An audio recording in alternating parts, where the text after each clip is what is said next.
Plus de 500 tracteurs ce matin dans les rues de Paris. Un klaxon comme ça, les gens se retournent, prennent des vidéos et ça marque un peu plus les gens. En effet, ça ne passe pas inaperçu.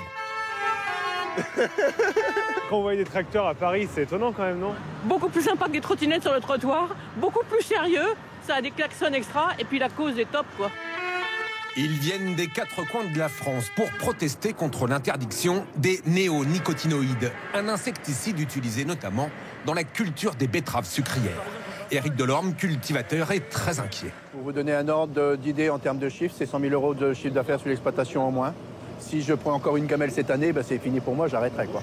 Très difficile désormais d'honorer les contrats passés avec les industriels. Ça peut être de 30 à 50 tonnes en moins à l'hectare de récolte. Donc nous, on s'est engagé à signer des contrats. Comment qu'on va faire? Comment ça va se passer?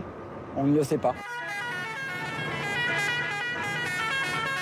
Si l'insecticide est interdit sous toutes ses formes sur le territoire français, la plupart des agriculteurs européens, eux, continuent à le pulvériser sur leur culture.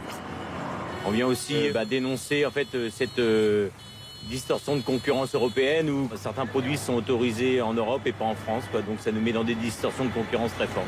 Les agriculteurs ont été au rendez-vous pendant la crise sanitaire. Une délégation a été reçue au ministère de l'Agriculture pour obtenir un sursis. Utiliser l'insecticide le temps de trouver une nouvelle molécule moins nocive pour l'environnement.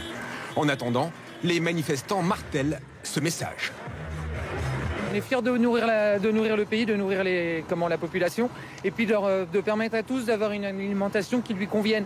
Production, transport, industrie sucrière, mais aussi biocarburants. La filière betteravière fait aujourd'hui vivre 45 000 personnes en France.